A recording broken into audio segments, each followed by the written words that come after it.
കൊട്ടിയൂർ വൈശാഖ മഹോത്സവം സമാപിച്ചതോടെ മുതിരേരി വാൾ തിരിച്ചെഴുന്നള്ളിച്ചു. വൈശാഖ മഹോത്സവ നാളുകളിൽ അക്കരെ കൊട്ടിയൂരിൽ പൂജിക്കുന്ന വാൾ വിശാഖം നാളിലാണ് മുതിരേരിയിലെ വാളറയിൽ പ്രവേശിപ്പിക്കുന്നത്. ചിത്രനാളിലെ തൃക്കലശാട്ടിന് ശേഷമാണ് മുതിരേരി വാൾ തിരിച്ച് എഴുന്നള്ളിക്കുന്നത്. വിശാഖം നാളിൽ മുതിരേരിയിലെ വാളറയിലേക്ക് പ്രവേശിക്കും.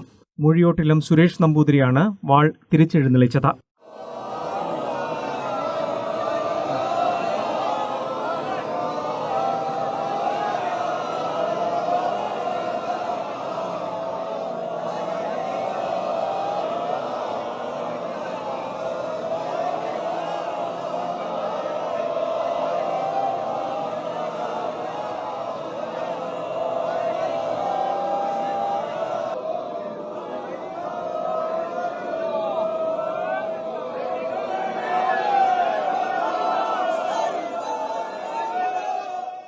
കല്ലും മുള്ളും കാനന വഴികളും മറികടന്ന് കിലോമീറ്ററുകൾ താണ്ടിയാണ് പരാശക്തിയുടെ വാൾ വയനാട്ടിലെ മുതിരേരി കാവിൽ എത്തിക്കുക.